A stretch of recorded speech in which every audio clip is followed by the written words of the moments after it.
Hello, and thank you for choosing this heartfelt, modest historical romance by C.E. Mallery.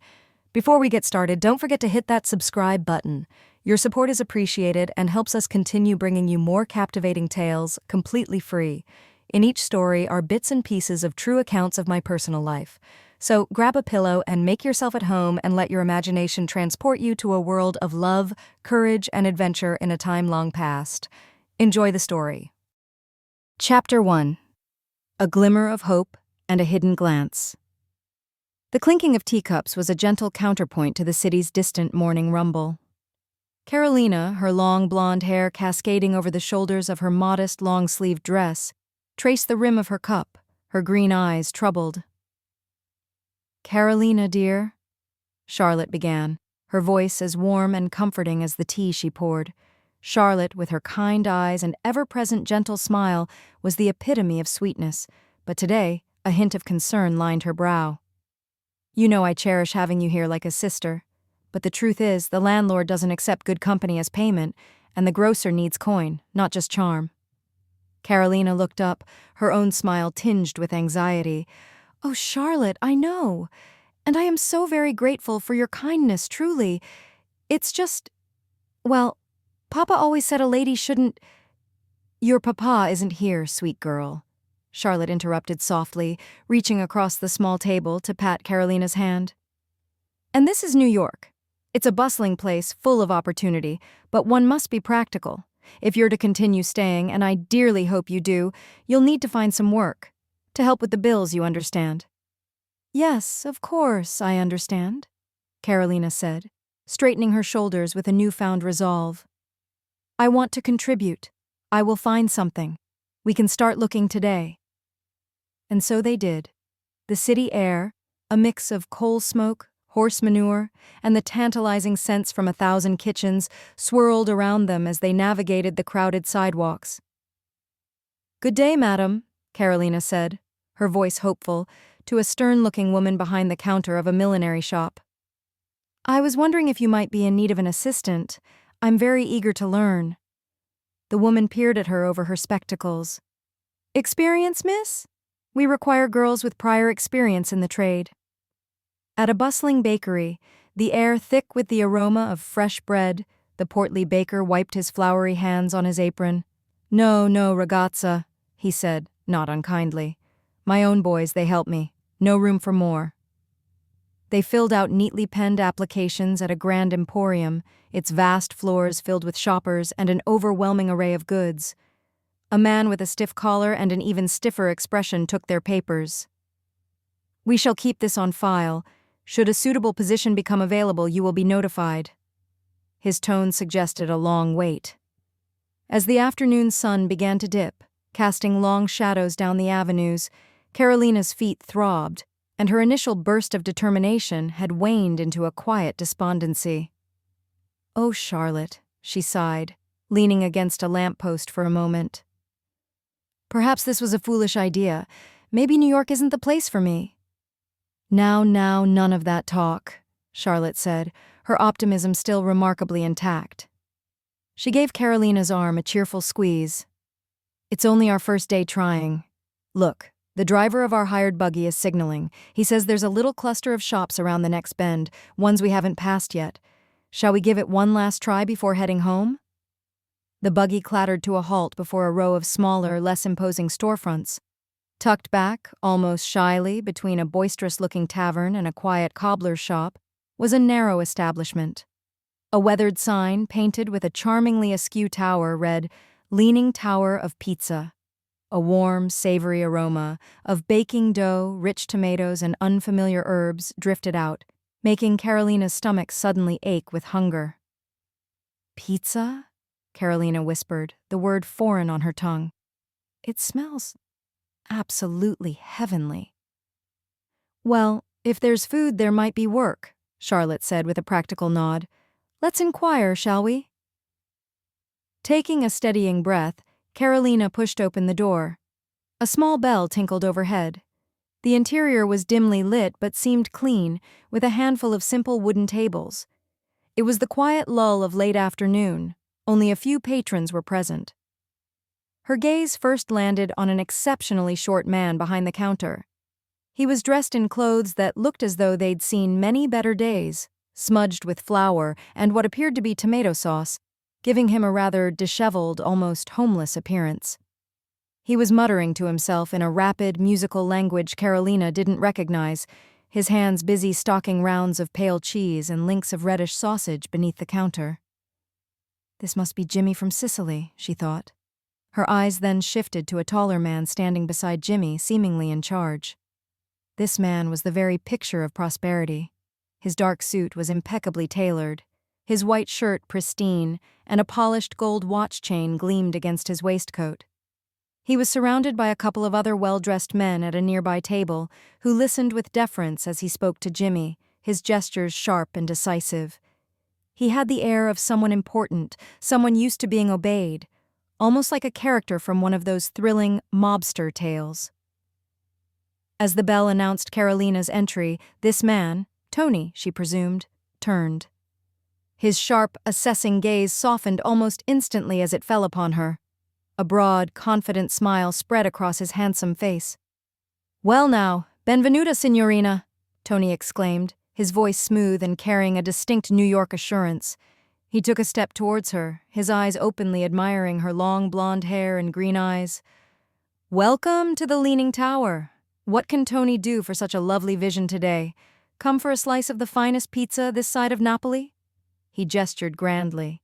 Caroleena felt a blush rise to her cheeks under his direct, almost theatrical welcome. "Good afternoon, sir," she said, her voice a little breathless. "My friend and we were hoping perhaps you might be hiring?" Tony's smile didn't falter. If anything, it widened.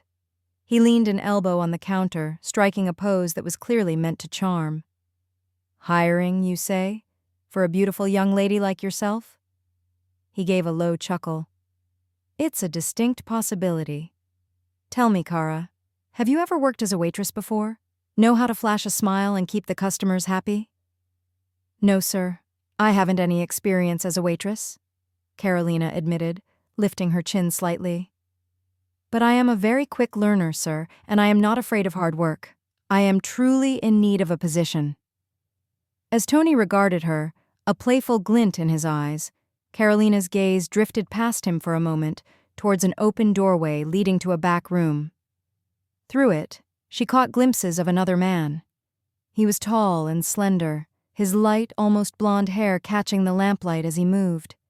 His sleeves were rolled up, revealing strong forearms dusted with flour. He was working with intense concentration, kneading and shaping a large mound of dough on a wooden table, then moving briskly back and forth, his movements efficient and practiced, clearly preparing for the evening rush. She couldn't see his face clearly, just the focused line of his profile and the powerful rhythm of his work. There was an absorbed, quiet energy about him that, even in those fleeting glimpses, intrigued her. Tony's voice pulled her attention back. "A quick learner, you say? And not afraid to get those pretty hands a little dirty?" He tapped his chin thoughtfully, then his smile returned, full force. "All right, sweetheart. I like your spirit. You've got the job. Be here tomorrow morning, 8 o'clock sharp. Ask for Tony. We'll get you trained up." A wave of pure, unadulterated relief washed over Caroleena, so potent she felt a little dizzy. "Oh, thank you, sir. Thank you ever so much. I promise I won't disappoint you." "I have a feeling you won't, Bella," Tony said with a confident wink. Emerging from the pizzeria, Caroleena practically danced to where Charlotte waited by the buggy, her face alight with excitement. "Charlotte! Charlotte, I got it!" she exclaimed, her green eyes shining. "He hired me. I have a job. I start tomorrow morning at the pizzeria. They're going to train me." Charlotte's sweet face beamed. "Oh, Caroleena, that's absolutely wonderful news. I told you your luck would turn. A pizzeria. Well, honest work is a blessing. I'm so very proud of you, dear." As their buggy rattled homeward through the dusky streets, the gas lamps beginning to cast their golden glow, Caroleena felt a lightness she hadn't known in what felt like an eternity. She had a purpose. She could contribute. Later that night, however, as she lay in her small bed, the muted sounds of the city a distant lullaby. It wasn't Tony's charming compliments or even the profound relief of securing employment that dominated her thoughts. It was the fleeting image of the tall, blonde-haired man in the back room, his focused energy, the way his hands moved so deftly with the dough. She hadn't even seen his face properly, yet she couldn't shake the quiet intensity of his presence. Who was he, this unseen artisan, and why did the thought of the pizzeria now hold an additional unspoken layer of anticipation? Chapter 2. A Prayer, a Puzzling Appearance, and a Providential Tale. That evening, back in the small, comforting space she shared with Charlotte, Caroleena went about her usual routines. She helped Charlotte prepare a simple but savory stew, the aroma filling their rooms. They ate by the warm glow of the oil lamp, discussing Charlotte's day at the laundry and Carolina's exciting, if slightly overwhelming, first foray into the world of employment. "Tony seems like quite the character," Charlotte remarked, a smile playing on her lips. "A bit of a charmer from your description." "Oh, he is that," Caroleena agreed, a faint blush rising. "Very confident. But it was the pizzeria itself, Charlotte, the smells, and it was so busy even before I arrived." Later, as she brushed out her long blonde hair, her thoughts kept drifting, not to Tony's bold pronouncements, but to the fleeting glimpses she'd had of the man in the back room, the one with the light hair, working so diligently over the dough. There was a quiet intensity about him that had snagged her attention. Before climbing into her narrow bed, Caroleena knelt, as she did every night, to say her prayers. She thanked God for Charlotte's kindness, for the roof over her head, and now for the prospect of a job. Then, unexpectedly, the image of the man in the back room came vividly to her mind. As she thought of him, a strange and unsettling feeling washed over her, a sense of unease, almost of danger. It was so strong, so specific, that she found herself speaking his imagined presence into her prayers. "Dear Lord," she whispered, her brow furrowed. "There's a man, the one who works in the back at the pizzeria. I don't know his name, but please, watch over him." The feeling intensified, a cold dread gripping her heart. "Oh, Heavenly Father, I feel something is terribly wrong. Please protect him. Keep him safe from harm." She prayed with an unaccustomed fervor, her pleas growing more urgent as the oppressive feeling lingered. She continued to pray, calling on God's protection until, gradually, the heavy sensation lifted, replaced by a quiet peace. Only then did she finally climb into bed and drift off to sleep. The next morning, Caroleena arrived at the Leaning Tower of Pizza promptly at 8, her heart a mixture of nerves and anticipation. The little bell above the door tinkled, but the bustling energy of the previous afternoon was absent. The tables were empty, and the usual cacophony of street sounds seemed muted through the front window. Tony was nowhere to be seen. Instead, the man from the back room was wiping down the counter. He looked up as she entered, and Caroleena finally got a proper look at him. He was indeed tall and slender, with a shock of blonde hair that fell boyishly over his forehead. His eyes, a startling clear blue, met hers, but they looked tired, shadowed with fatigue. And then she noticed his skin.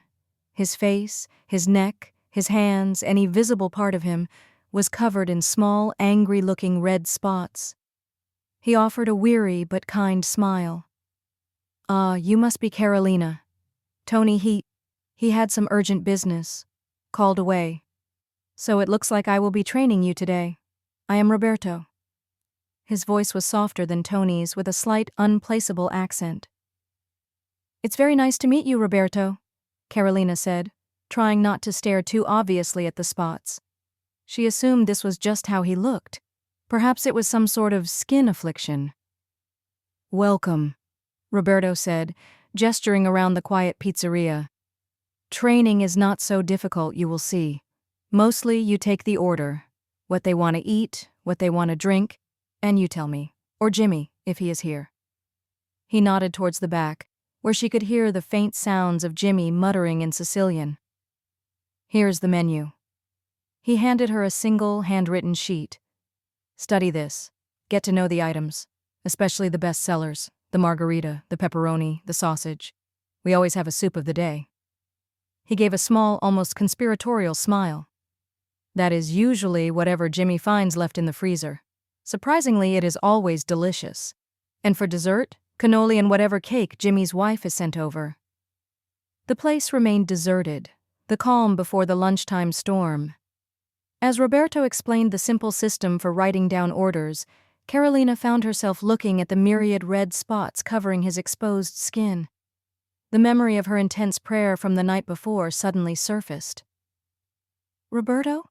she began, a little hesitantly. "Forgive me for asking, but what happened to you last night?" She looked at him directly, her green eyes filled with genuine, if slightly puzzled, concern. Roberto, who had been demonstrating how to carry 2 plates at once, stopped mid-gesture. He turned, his blue eyes widening, his mouth slightly agape in surprise. What did you say?" "I asked what happened to you last night," Caroleena repeated, a little flustered by his reaction. "You look... well, you're covered in those spots." His surprise didn't lessen. "Why do you ask? How did you know anything happened?" "Well," Caroleena explained, feeling a little self-conscious. "It's just that when I prayed for you last night, I didn't know your name then, I just called you the man in the back room. I had this awful feeling, like something was terribly wrong. I began to ask the Lord for his protection for you, and the feeling was so strong." Roberto's mouth quite literally flew open. He stared at her, the weariness in his eyes momentarily replaced by sheer astonishment. He set the plates down carefully on the counter. You prayed for me?" he stammered. "Last night?" Caroleena nodded. "Yes, it was a very strong feeling." He ran a hand through his blonde hair, wincing slightly as his fingers brushed some of the spots on his forehead. "Madre di Dio," he murmured, then looked at her, his expression a mixture of disbelief and something else she couldn't quite decipher. "Last night," he began, his voice low, "I was out with a friend, John. We were in his new motor car, one of those horseless carriages." Caroleena nodded, intrigued. "It had begun to rain quite heavily," Roberto continued, "and the roads, they became very slippery. John, he was perhaps going a little too fast around a sharp corner. The car, it started to skid, then it flipped. Over and over." He paused, the memory clearly vivid. "When it finally stopped, we were upside down. John, he was lucky. A broken nose, some bruises, that is all. But me," he gestured to his arm. "My arm was trapped, pinned under the side of the overturned car. And where did we land?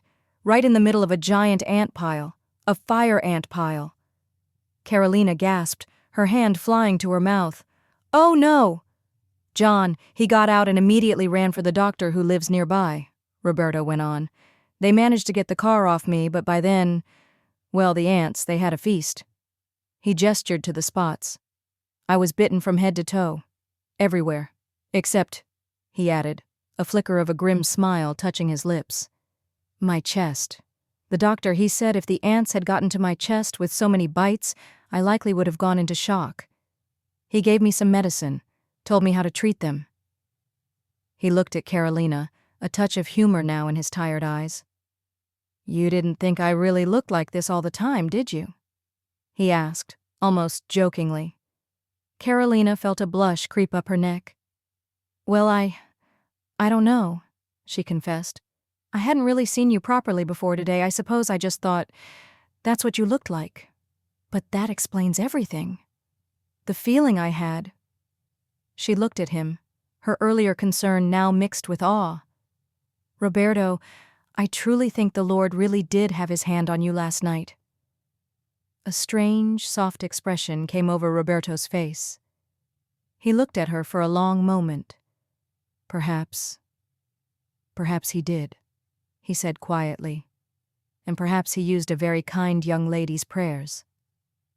Though the circumstances were undeniably odd, and Roberto still looked rather alarming with his multitude of bites, a fragile thread of connection had been spun between them in that quiet pizzeria. The shared story, the acknowledged prayer, marked the unexpected beginning of their friendship. Training continued, with Roberto patiently showing her how to manage the few coins in the till and how to present the daily specials. By the time the first lunchtime customers began to trickle in, Caroleena, despite her initial nerves and the morning's startling revelations, felt surprisingly ready. Chapter 3. Late Nights and Hot Wings. The days at the Leaning Tower of Pizza fell into a rhythm, as comforting and predictable as the rising of Roberto's dough. Caroleena proved to be more than just a quick learner. She was a natural. "Caroleena!" Roberto would call out over the din of the lunchtime rush. "Table of 8 from the textile factory just sat down. They're hungry and in a hurry." "On my way," she'd call back, grabbing a stack of menus. "Good afternoon, gentlemen. The soup of the day is Jimmy's mystery minestrone, and it's delicious. What can I get everyone to drink while you decide?" She moved with a newfound confidence, her memory for orders sharp, her smile genuine. She learned to balance plates along her arm, to keep the water glasses full, and to expertly set up the small salad bar with fresh lettuce, tomatoes, and olives before the doors even opened. During the quiet lulls in the afternoon, Roberto would try to initiate her into the sacred art of pizza making. No, Cara," he'd say gently, a smile in his voice as she struggled with a sticky mound of dough. "You cannot fight it. You must persuade it. Feel the dough, don't just push it. Like this." He would place his large, capable hands over hers, guiding her movements, the warmth of his touch sending a little flutter through her. "See? It wants to stretch for you." It was during one of these lulls that she first witnessed the creation of his legendary hot wings. The aroma alone was enough to make her eyes water. "Good heavens, Roberto, what is in that sauce?" she asked, fanning her face as he stirred a bubbling crimson concoction in a large bowl. He chuckled, his blue eyes bright with pride. "That is the secret. The peppers. I get them from a man down on Pell Street, Mr. Fan. He is from a place called Vietnam.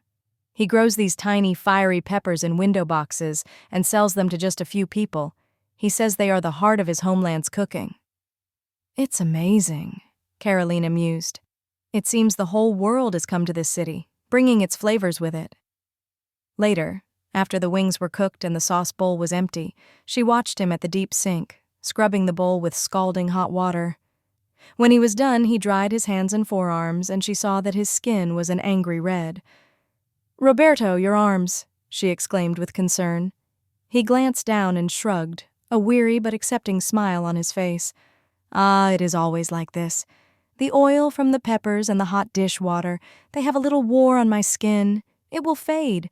It is the price one pays for making the best hot wings in New York, no?" The days were long, often stretching past 10 o'clock at night.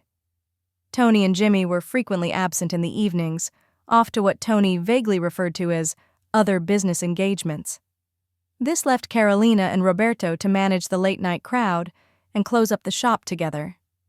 Every night, without fail, Roberto would insist on giving her a ride home in his friend John's buggy, which he now borrowed regularly. It was on one of these late nights that a new regular began to appear. He was a man named Arthur, always impeccably dressed in a fine suit, though he often looked exhausted. He would slip in well past the usual closing time, his eyes darting towards the street as if to ensure he wasn't being followed. "Evening, Roberto. Caroleena," he'd say, his voice a low, cultured murmur. "I hope I'm not too late for a small pizza, just cheese." "Never too late for you, Arthur," Roberto would say warmly, already tossing a small round of dough. "Come in, sit. The usual table?" Arthur was the manager of a grand, upscale hotel on Fifth Avenue, and he would stay for hours, long after the closed sign was hung in the window. The three of them would sit at a small table, talking about everything and nothing as the city outside grew quiet. "You will not believe it," Arthur said one night, shaking his head as he sipped a glass of water Caroleena had brought him. "Today, Mrs. Vanderbilt's personal secretary informed me that my tone, when inquiring about her lost lapdog, was insufficiently deferential." Insufficiently deferential to a woman who thinks a pizzeria is a place where peasants eat with their hands. Roberto slid a fresh hot pizza in front of him. And here is a peasant's feast for you, my friend, made with real hands." Arthur laughed, a genuine, unburdened sound. "That's why I come here," he confessed, taking a large bite. "It's real. The food is real. You two are real. Up there." He gestured vaguely uptown. "It's all a performance.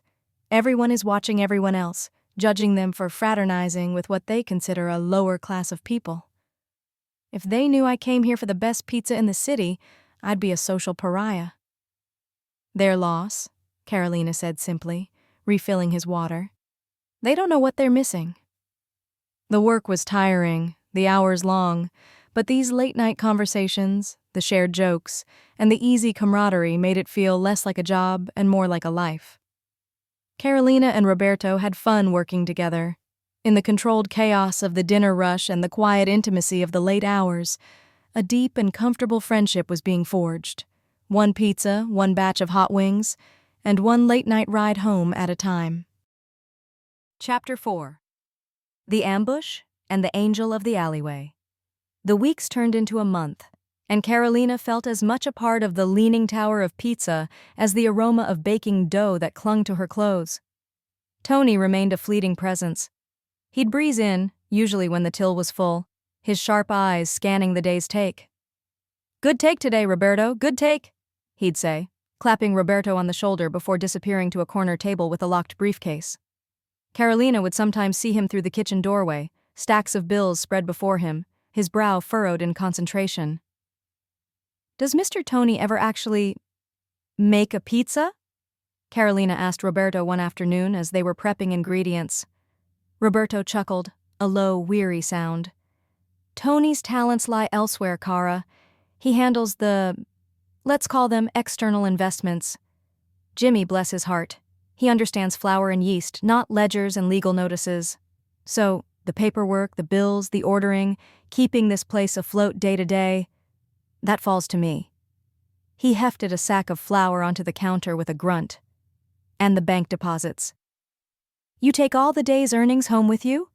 Caroleena asked, her eyes widening slightly. "Every night?" "Someone has to," Roberto said with a shrug. "The bank is closed when we lock up, so the money bag sleeps with me, and I take it to Mr. Grumble's at the First National before we open. It's just part of the job." He tried to sound casual, but Caroleena noticed the way his eyes would scan the street when they left late at night. One particularly busy Friday, after the last straggling customer had finally departed and the chairs were stacked on the tables, Roberto locked the front door with a heavy sigh. "Another long one," he said, rubbing the back of his neck. He picked up the canvas money bag from under the counter. It looked particularly full tonight.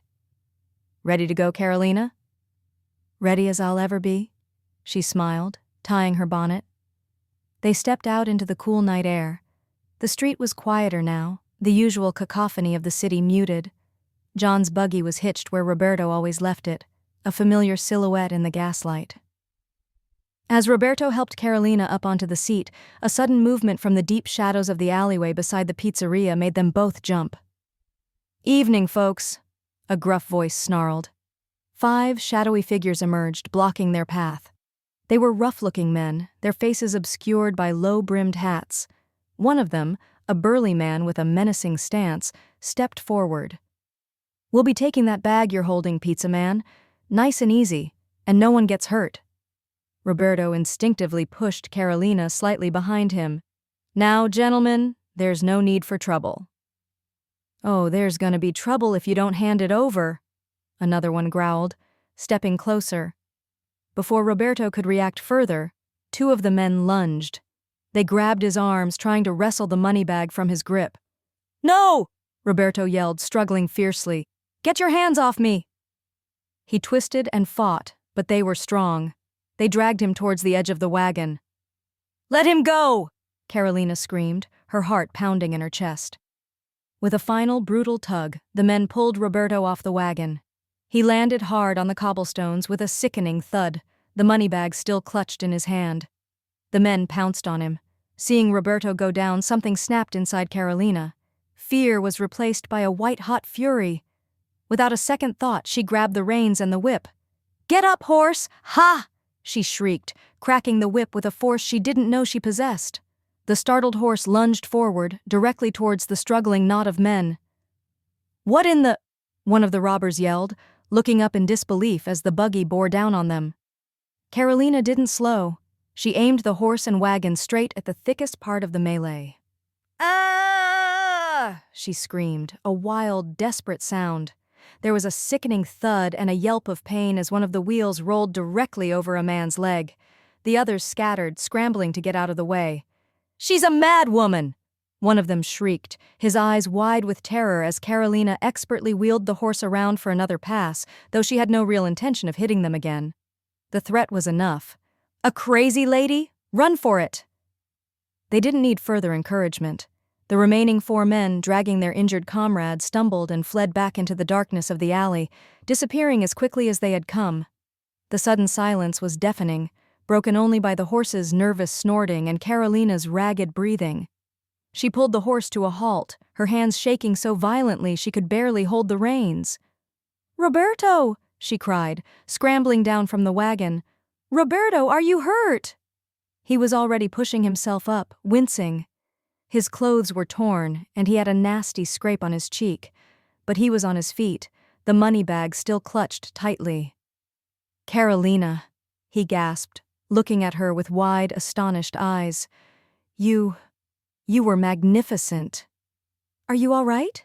she asked again, her voice trembling. They didn't get it?"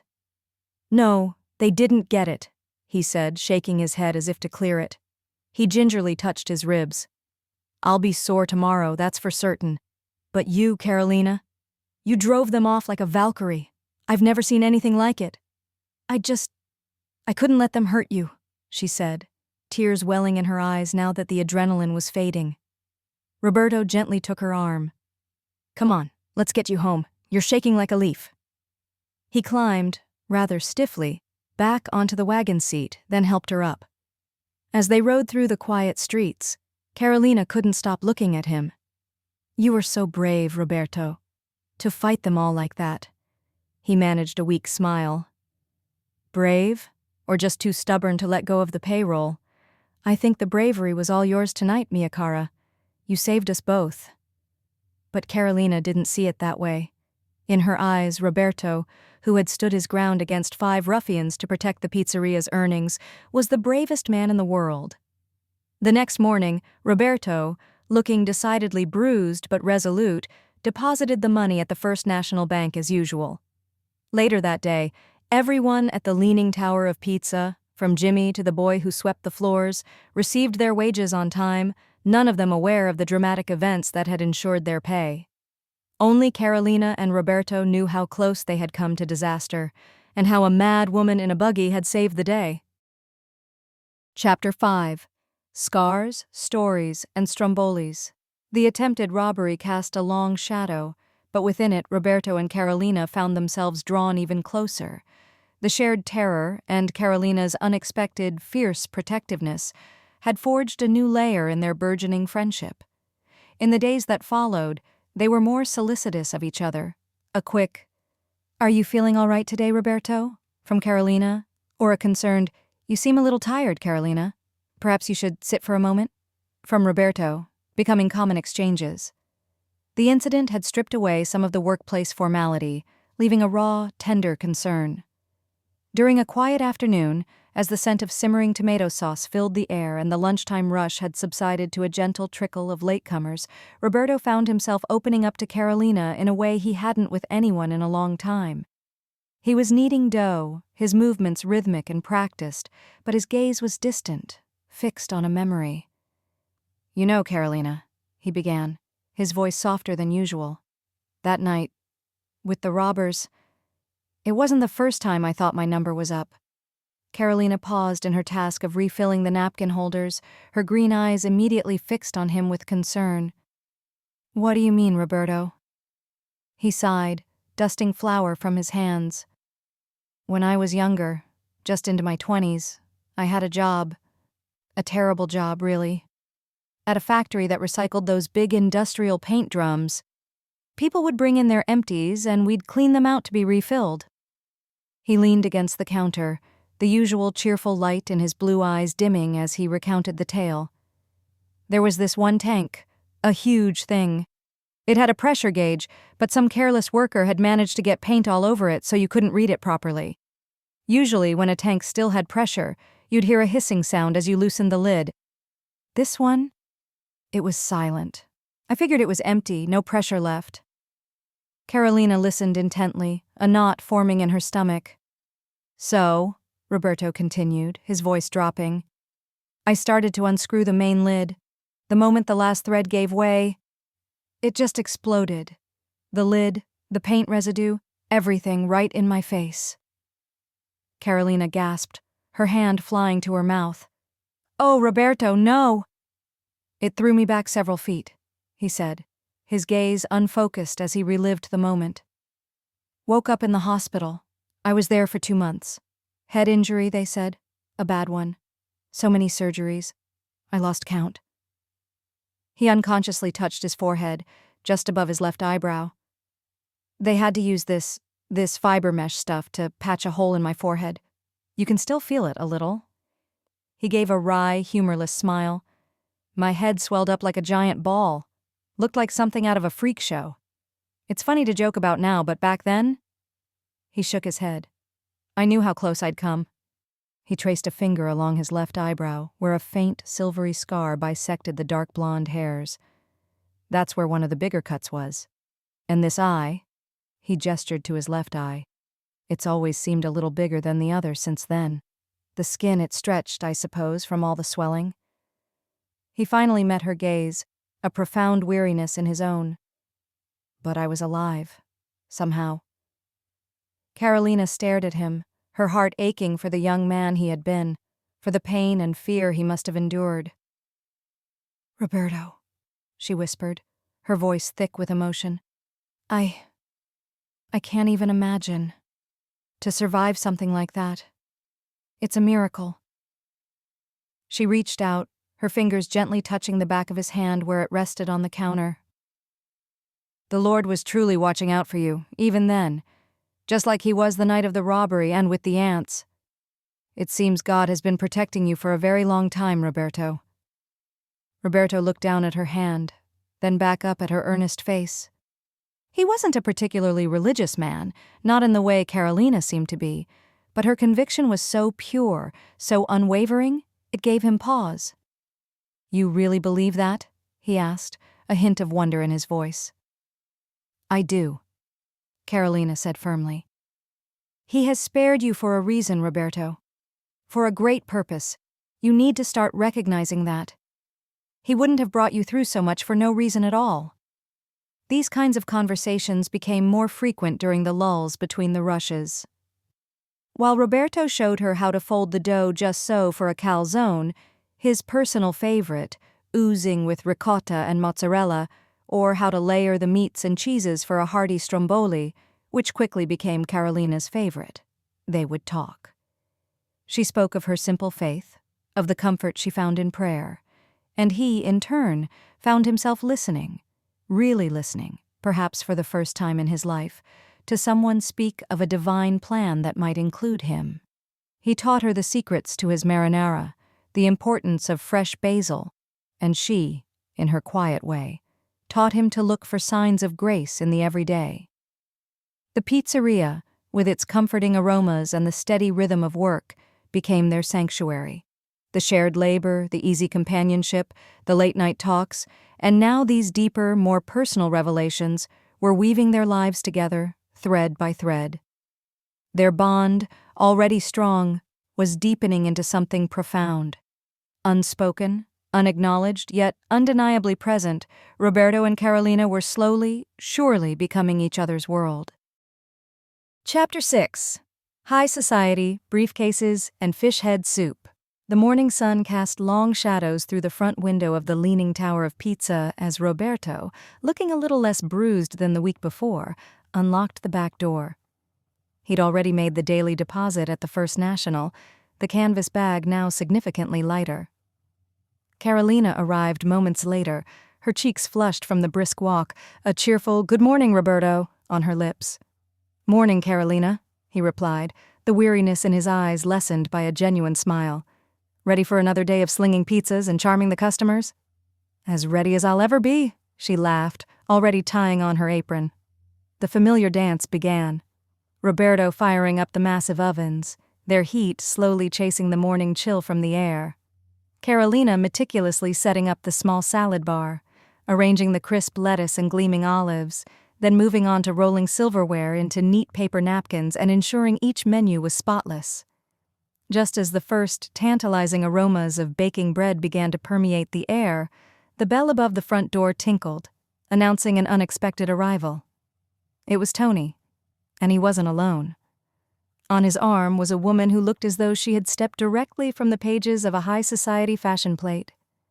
Her hair was piled high in an elaborate coiffure adorned with jeweled pins that glittered in the dim light of the pizzeria.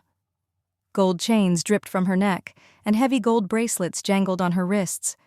Her face was a canvas of expertly applied cosmetics, rouged lips, darkened lashes, and powdered skin. A daring display for the times, but she wore it with an air of utter indifference to convention. She carried herself with a regal bearing, an almost palpable aura of wealth and importance that mirrored Tony's own. "Roberto? Caroleena, my dear," Tony boomed, his smile wide and proud as he gestured towards his companion. "Allow me to introduce my lovely wife, Isabella." Isabella inclined her head slightly, her gaze sweeping over the humble pizzeria with an expression that was difficult to read. Perhaps a touch of amusement, perhaps disdain, or perhaps just the practiced neutrality of someone accustomed to far grander surroundings. "A pleasure," Caroleena murmured, offering a small curtsy. Roberto managed a polite nod.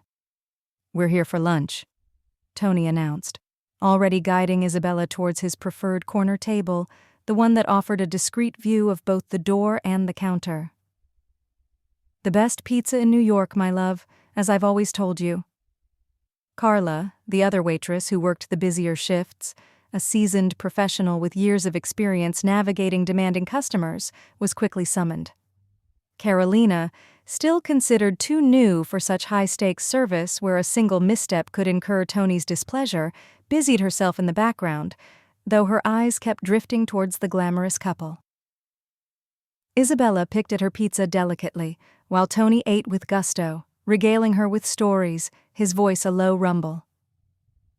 After they had finished, Isabella dabbed her lips with a linen napkin, which Tony had thoughtfully brought along. "Well, Antonio," she said, her voice surprisingly soft despite her flamboyant appearance. "The pizza was adequate. I must be off. Shopping calls, you know. Those new French silks won't buy themselves." She gave him an air kiss, then swept out of the pizzeria, leaving a faint trail of expensive perfume in her wake. No sooner had Isabella departed than two other distinguished-looking gentlemen, their suits as sharply tailored as Tony's, entered and joined him at the table. Their conversation was brief, conducted in low, serious tones. Then the men left, and Tony, with a sigh that seemed to suggest the conclusion of important business, reached down and produced his familiar locked briefcase. It was now the lull between the lunch and dinner rushes, and the pizzeria was blessedly empty save for the staff. Tony clicked open the briefcase on the table and began to count money. Stacks and stacks of bills, more money than Caroleena had ever seen in one place, were laid out openly. Her eyes widened in disbelief. It seemed so brazen, so risky. Roberto, noticing her expression as he passed by with a tray of clean glasses, offered a reassuring smile. "Don't worry, Cara. He does that sometimes. It's Tony's way of doing his accounting." Just then, Jimmy shuffled out from the kitchen, a steaming bowl in his hands, the aroma unique. "Capo Tony!" Jimmy exclaimed, his face lighting up. He spoke rapidly in Sicilian, gesturing towards the bowl. Tony responded in kind, a broad grin spreading across his face. Jimmy placed the bowl before Tony, who picked up a spoon and, to Caroleena's astonishment, began to eat with apparent relish. What is that?" Caroleena whispered to Roberto. Roberto leaned in. "That, my dear, is Jimmy's famous fish head soup. A delicacy, he calls it." Carolina's stomach did a little flip. She watched as Tony and Jimmy conversed animatedly in their native tongue, sharing the soup. For a moment she felt as though she had indeed stepped into the middle of some dramatic, unfolding mobster story, complete with mysterious briefcases full of cash and exotic, if slightly terrifying, culinary offerings. She thought of Jimmy's other surprise meals, the ones where no part of the animal, or vegetable for that matter, was ever left behind. True mystery meals indeed. A shiver ran down her spine. No, she decided firmly. She would stick to the strombolis. At least with the stromboli, she knew exactly what she was getting. The world of Tony, Isabella, and fish head soup was a little too rich for her blood. Chapter 7. A Gift with Bells. The days at the Leaning Tower of Pizza settled into a busy, familiar rhythm. By noon, the restaurant filled with factory workers released from their shifts. Men in rolled-up sleeves crowded around the tables, calling for pepperoni pies, sausage sandwiches, bowls of soup, and glasses of cold water. 2 large pizzas for table 6, Roberto called. Already on the way, Caroleena answered. Caroleena, we need more plates. I'm bringing them. Tell Jimmy to stop putting the clean forks beside the dirty ones. That, Caroleena said, balancing a tray against her hip, is a matter between you and Jimmy. Roberto grinned. He will not understand. He understands perfectly when I hide his soup ladle. From the kitchen came a loud burst of Sicilian words. Caroleena paused. Was that a threat? Roberto listened carefully, then shook his head. No. He says your hair is beautiful. He does not. He also says you are stealing the ladle. That part sounds more likely. Jimmy appeared from the kitchen, carrying a sack of onions. He pointed accusingly at Caroleena, then at the empty hook where the ladle usually hung. See, Roberto said. Caroleena lifted her chin. Tell him I returned it. Roberto spoke rapidly to Jimmy, adding several sweeping gestures. Jimmy frowned, scratched his head, and then shrugged. What did you tell him? Caroleena asked. I told him you are innocent. And does he believe you? No? Then you did not tell him very well. Roberto laughed, and for several moments the noise of the restaurant seemed to disappear beneath their amusement. The work remained exhausting. The lunch rush was followed by preparation for dinner, and dinner brought an older crowd who preferred quieter conversation, carefully arranged tables, and meals served at a slower pace. Caroleena and Roberto were nearly always together now. When they were not carrying plates, kneading dough, or wiping counters, they were talking in the narrow spaces between one task and the next. They had developed a private amusement concerning Jimmy's methods in the kitchen. One afternoon, Roberto opened the large freezer and immediately stepped back. What is it? Caroleena asked. I cannot find the cheese. You put it in there yesterday.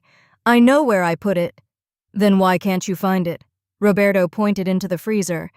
Because Jimmy has hung 3 sides of meat from the ceiling. Caroleena leaned around him and stared. What is that? She asked. A ham. And that? Another ham. And that thing wrapped in paper? Roberto narrowed his eyes. I am not certain. You manage this restaurant, Caroleena reminded him. You should know what is in your own freezer. I know what is supposed to be in the freezer. Jimmy knows what is actually in the freezer. At that moment, Jimmy appeared beside them. He peered into the crowded compartment and began speaking rapidly. Roberto listened. Well? Caroleena asked. What did he say?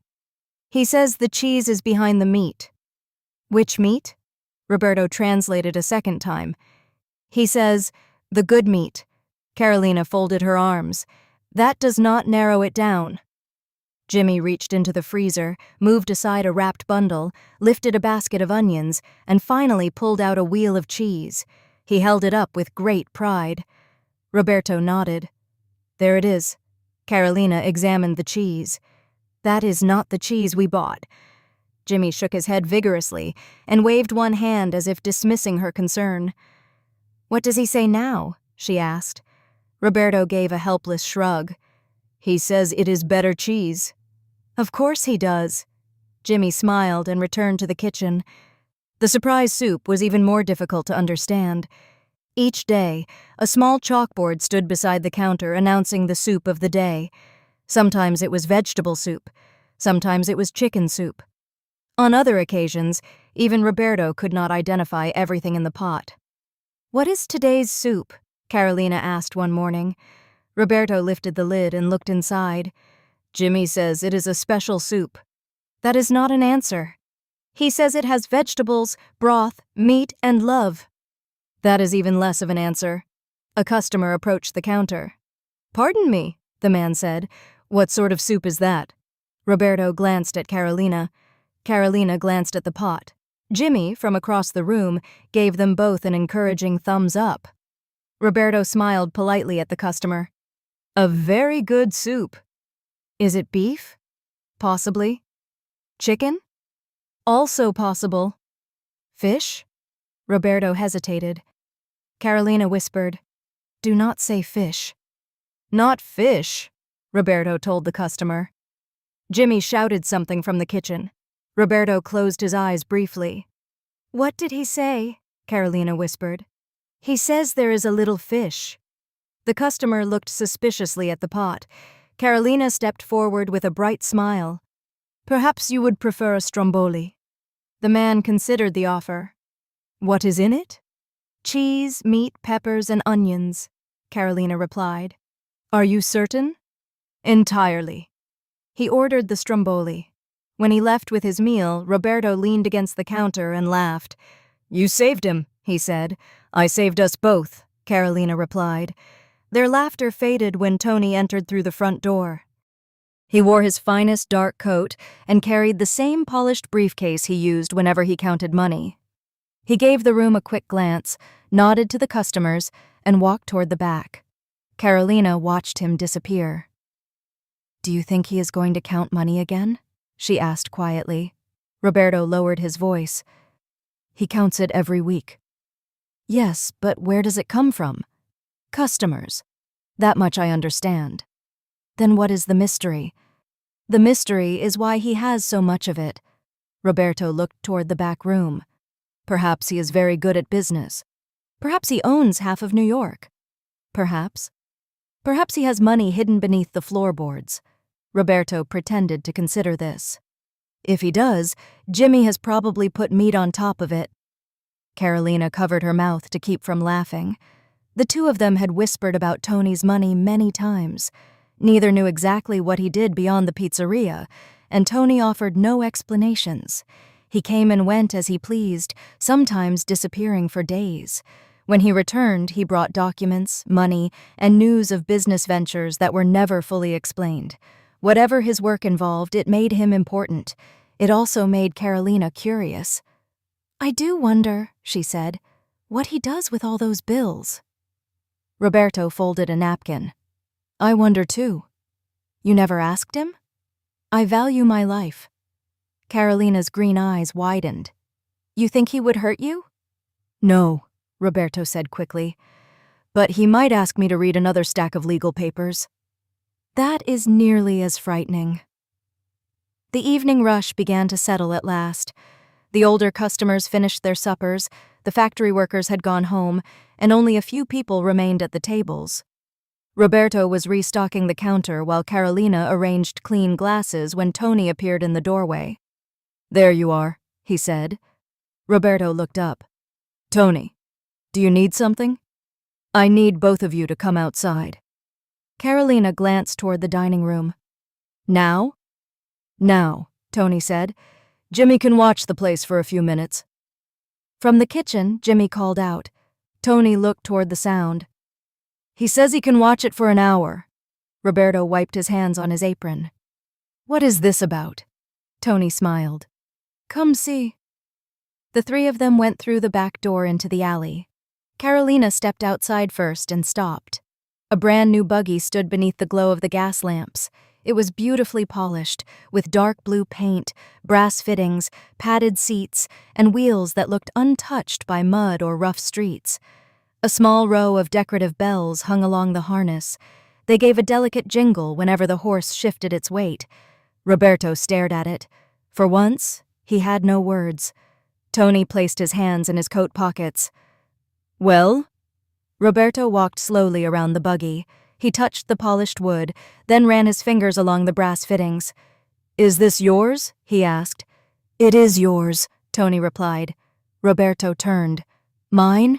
Yours." Caroleena clasped her hands together. "Oh, Roberto." Tony nodded toward the restaurant. "You have managed that place while Jimmy and I have been away. You handle the orders, the supplies, the papers, the bank deposits, the workers, and every difficulty that comes through that door." Roberto shook his head. "It is my job." "It is more than your job," Tony said. "You have kept the pizzeria alive. You have made it better. You have worked until midnight, sometimes later, and you have never once complained to me." "I have complained," Roberto said. Tony raised an eyebrow. "Only to Caroleena," Roberto admitted. Caroleena smiled. "He has complained quite a bit." Tony gave a short laugh. "You earned this." Roberto looked back at the buggy. Emotion filled his face, and Caroleena saw how much the gift meant to him. He had spent so many years working with his hands, surviving accidents, long hours, and dangerous streets. The beautiful vehicle represented more than transportation. It was recognition. "I do not know what to say," he murmured. "Say thank you," Tony suggested. "Thank you," Roberto said. He stepped forward and embraced Tony. Tony stiffened for half a second, then patted Roberto's back. "Do not make a habit of that," Tony said. Roberto laughed as he released him. "I'm very grateful." "You should be. It has all the bells." Caroleena stepped closer to the buggy. "May I touch one?" Tony gestured toward it. "Touch all of them." She gently moved one of the small brass bells. It gave a bright, silvery sound that seemed too cheerful for the dark alley. Roberto's tired expression had vanished. He looked almost like a boy who had been given a wonderful toy. "Come on," Tony said. "Take it for a ride." "Now?" Roberto asked. "Why not now?" "The restaurant—" "Jimmy is watching it." A loud crash came from inside. Everyone froze. A moment later, Jimmy shouted in Sicilian. Tony sighed. "He is watching it." Caroleena looked at Roberto. "We had better return soon." Tony pointed toward the reins. "Take a short ride around the neighborhood. Let him see the city from his new seat." Roberto climbed aboard and helped Caroleena beside him. She gathered her skirt carefully as she settled into the padded seat. "Be careful," Tony called. "I am always careful," Roberto replied. Tony gave him a pointed look. Roberto reconsidered. "I am careful most of the time." Caroleena laughed as he took the reins. The horse started forward, and the bells chimed softly with each step. They passed under the street lamps, the buggy moving smoothly over the cobblestones. Caroleena held the side rail and watched the warm lights of shops and apartments slip past. "It is beautiful," she said. "The buggy?" "The city from here." Roberto glanced at her. "You like it?" "I love it." "I am glad." He guided the horse around a corner, and the bells rang again. "You are smiling," Caroleena said. "I am trying not to." "You are failing." "I have waited a long time for something that belongs to me." Caroleena looked at him. His blonde hair caught the light, and his blue eyes shone with a happiness she had rarely seen there. "It suits you," she said. "What suits me?" "Being happy." Roberto looked forward again, though he could not hide his smile. They took one more turn before returning to the pizzeria. By then, Tony had gone. A note lay on the counter explaining that he had to leave the city for business and would be away for some time. Jimmy stood behind the counter with a wooden spoon in one hand. "What is he doing?" Caroleena asked. Roberto read the note. "Tony has gone on a business trip." Jimmy pointed toward the new buggy and then toward the street. "He wants to know if he can ride it," Roberto said. "No," Caroleena replied. Jimmy pointed at himself, then at the horse, then at the buggy again. "Still no," Jimmy frowned. Roberto said something to him in a mixture of Italian and gestures. Jimmy eventually nodded, though his expression suggested that he did not agree. The rest of the night passed quietly. They closed the pizzeria, checked the ovens, covered the food, and locked the doors. Then Roberto and Caroleena stood beside the new buggy beneath the night sky. Caroleena wore a sheepish smile. Roberto noticed. "What is it?" "Nothing." "That is not true." She looked down at her hands. "I was thinking." "That can be dangerous." "About the buggy?" "You have already told me you like it." "I do. But I was thinking about what Tony said, about how you work so hard, about how you have been protected so many times." Roberto leaned against the buggy. "You are thinking about God again." "I am." He smiled. "I knew it." "Roberto, you cannot keep calling every blessing luck." "I can try." "You survived the factory accident. You survived the ants. You survived the robbers. And now Tony gives you this beautiful buggy." "Tony gave me the buggy." "Perhaps God gave you Tony." Roberto tilted his head. "That is a complicated way to explain a gift." "It is not complicated to me." He looked at her for a long moment. Carolina's faith was never loud or forceful, yet it followed her everywhere. She saw meaning where he saw coincidence, mercy where he saw survival, and purpose where he saw another day of work. "You really believe I have a purpose?" he asked. "I do." "What sort of purpose?" "I do not know yet." "Then how can you be certain?" "Because you are still here." The answer silenced him. Caroleena stepped closer. "Maybe all these things happened because the Lord has something important for you to do. Maybe you have been spared because your life is meant to touch other lives." Roberto looked toward the pizzeria, where warm light glowed through the windows. "You think this place is part of it?" "I think everything can be part of it." He smiled faintly. "Even Jimmy's soup?" Carolina's expression became serious. "I am not prepared to make that claim." Roberto laughed, and she joined him. The bells above the horse's harness shifted in the breeze. For a while, neither spoke.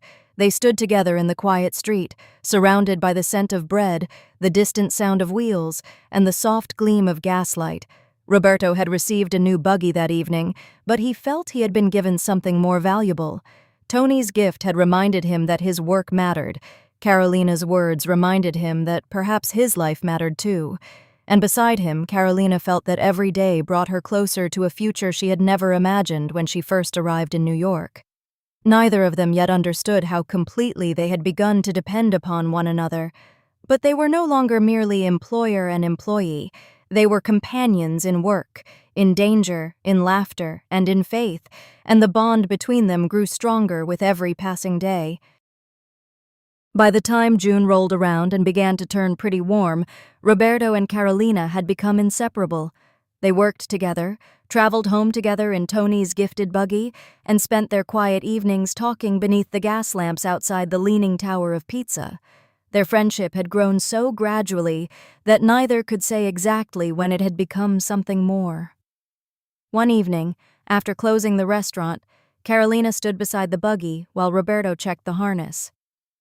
"Roberto?" she said softly. He looked up. "Yes, Caroleena?" "Do you ever think about how we first met?"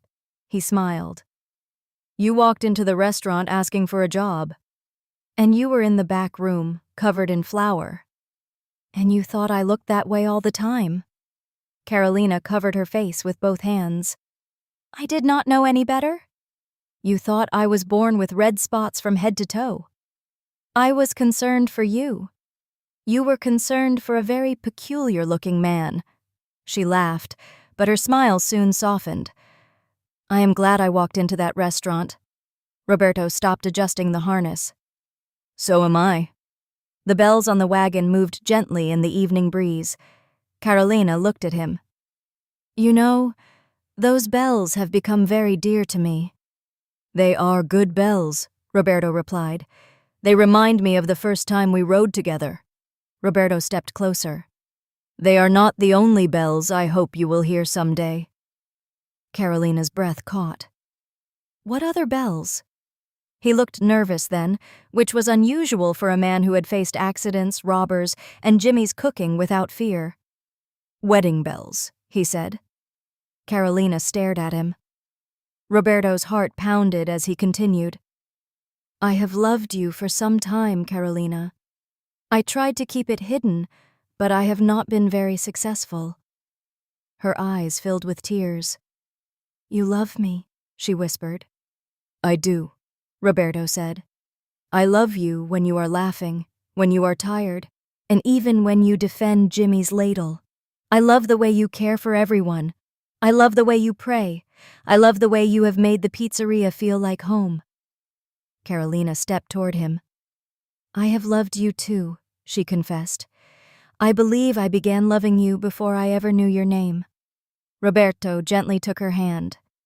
Then perhaps we should tell Tony. Why Tony? Because he owns half the pizzeria. And what does that have to do with our hearts? Nothing.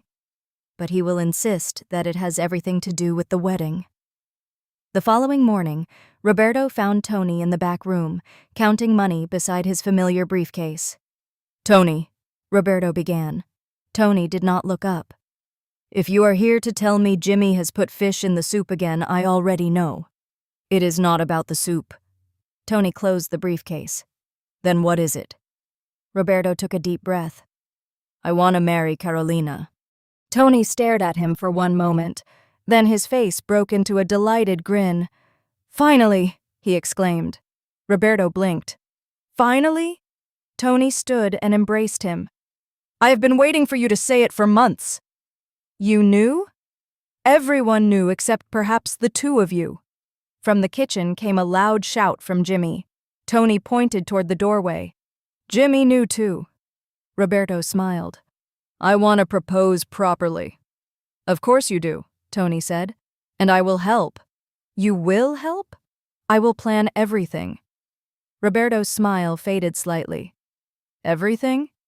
The food, the music, the guests, the decorations, the reception. Tony, it is my wedding. And it will be the finest wedding reception New York has ever seen. Jimmy appeared in the doorway carrying a large pot. He pointed toward Roberto and then toward Caroleena's name, which was written on a chalkboard. Tony translated. Jimmy says there must be spaghetti and meatballs for everybody. Roberto nodded. That part I agree with.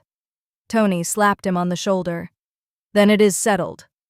A few days later, during the lunch hour, Caroleena sat at her favorite table with a plate of stromboli before her. Why are you smiling so much? She asked Roberto. I am happy. You are always happy when you make stromboli. Not this happy. Caroleena studied him suspiciously. What have you done? Nothing. That is exactly what a man says when he has done something. Behind the kitchen doorway, Tony and Jimmy crouched beside one another, attempting to remain hidden. Tony wore an enormous grin. Jimmy held both hands over his mouth to keep from shouting. Roberto placed the plate in front of Caroleena. I made this one especially for you, he said. It looks delicious. You should eat it while it is warm. Caroleena picked up her knife and began to cut into the stromboli. The blade struck something hard. She frowned. Roberto? He swallowed. Perhaps there is a little extra cheese. She cut again and uncovered a small but elegant ring hidden inside the folded pastry. Caroleena stared at it. Roberto, she whispered. He went down on one knee beside the table. Tony and Jimmy leaned farther around the corner. Caroleena, Roberto said, you have brought kindness, courage, laughter, and love into my life. You are my best friend, my partner, and my home. Will you marry me? Caroleena covered her mouth. Tears filled her green eyes. Yes, she said. Roberto's face brightened. Yes, he repeated.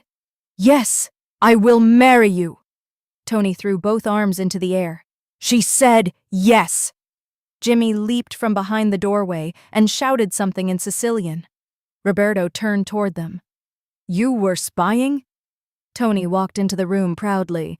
We were supervising. You were hiding behind the kitchen door. Supervising from a discreet location. Jimmy pointed at the ring and then began clapping. Caroleena laughed through her tears as Roberto slipped the ring onto her finger. Jimmy wiped his eyes dramatically. Now we must begin planning. We? Caroleena asked. Yes, Tony said. You may plan the church wedding. Carolina's smile widened. I want a beautiful church wedding. Roberto took her hand. And I would like a wedding in the park. A park wedding? She asked. With trees, flowers, and the bells on the wagon. Roberto, I have dreamed of walking down a church aisle. Caroleena said. I have $500 in rolled-up change and I insist at least paying for the wedding. He considered this. Then perhaps you may have your church wedding if I may plan the reception. Caroleena looked at Tony. Tony nodded solemnly. That is a fair arrangement. And what does Jimmy think? She asked. Jimmy pointed toward the kitchen and made a circular motion with his arms. He says there must be a great deal of food, Roberto translated. Then we agree, Caroleena said. The wedding day arrived beneath a clear summer sky. Caroleena wore a beautiful gown with a long veil, and her golden hair was arranged carefully beneath it. When she entered the church, Roberto stood at the altar in a dark suit, his blue eyes fixed upon her. You look beautiful, he whispered when she reached him. You look nervous. I am. You faced 5 robbers. They did not ask me to promise forever. Caroleena smiled. You will do well. The ceremony was filled with music, prayer, and the warm voices of friends and family. When they exchanged their vows, Roberto's hands trembled, but he never looked away from her. Afterward, the wedding guests traveled to the Leaning Tower of Pizza for the reception. Tony had decorated the restaurant with ribbons, flowers, polished lamps, and strings of small bells. Tables covered the dining room, and the kitchen was overflowing with food. When Roberto entered with Caroleena, Tony raised a glass. To the bride and groom, he called. To the bride and groom, everyone shouted. Jimmy hurried past with a steaming platter. What is that? Caroleena asked. Spaghetti and meatballs, Roberto replied. How many pots did he make? Tony waved from the kitchen. Spaghetti for everybody. Everybody? Caroleena repeated. Tony pointed toward the crowded restaurant. Everybody! The guests continued to arrive. Men in handsome suits came through the door, greeting Tony with secret handshakes and serious nods. Some were introduced as business associates. Others were simply called old friends. Soon, the pizzeria looked less like a wedding reception and more like a reunion of important men from every corner of the city. You know, a mob reunion. Caroleena leaned toward Roberto. Are all of Tony's friends this mysterious? Most of them. And do they all carry such serious expressions and bulging suits? Only when they are deciding whether to have meatballs or sausage. Tony moved through the room, greeting everyone like a proud host. His friends laughed, ate, and raised glasses to the newly married couple. At one point, Caroleena noticed several men speaking in low voices near the back door. She whispered, Do you think there are bodies hidden somewhere in this restaurant? Roberto nearly choked on his drink. Bodies? You cannot tell me you have never wondered. I have wondered where Jimmy hides the extra onions. That is not the same thing. Perhaps the bodies are behind the onions. Carolina's eyes grew wide. Roberto smiled. I am teasing you. From across the room, Tony called, No secrets during the wedding. Caroleena raised her voice. We were only discussing the storage arrangements. Tony narrowed his eyes. I heard that. Jimmy appeared with another plate of meatballs and said something sharply to Tony. Tony waved him away. No, Jimmy, we are not discussing that tonight. Caroleena and Roberto exchanged a glance. Now I am certain, Caroleena whispered. Roberto laughed and pulled her onto the dance floor. The wedding reception lasted well into the night. There was music, laughter, dancing, and enough spaghetti to feed the entire neighborhood. Tony's friends grew cheerful.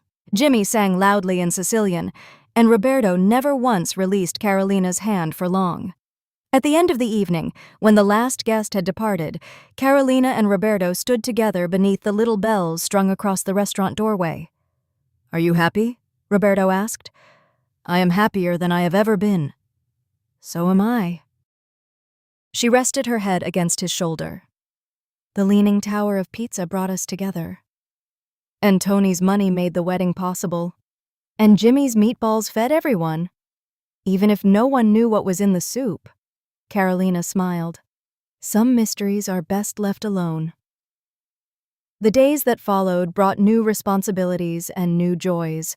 Roberto and Caroleena continued working at the pizzeria, and their love for one another grew stronger with every passing moment. The restaurant prospered, the bells on the wagon became familiar throughout the neighborhood, and their home was filled with laughter. Then, one evening, Caroleena placed Roberto's hand against her stomach. He looked at her in surprise. What is it? She smiled through tears. We are going to have a baby. Roberto stood completely still. A baby? He asked. A baby. His eyes filled with wonder. Then he pulled her into his arms. When? He whispered. The doctor says Christmas Eve. Roberto looked toward the window as the breeze slightly blew the curtains. Christmas Eve, he said. What a blessing. Caroleena rested her head against him. You are thinking about God. I am always thinking about God when I am with you. She looked up. You did not always say that. I did not always understand. Roberto guided her to a chair and knelt before her. He protected me when I was young, he said. He protected me in the factory. He protected me from the ants, the robbers, and every danger I thought I would never survive. And he brought you here, Caroleena said. He brought me here, Roberto agreed.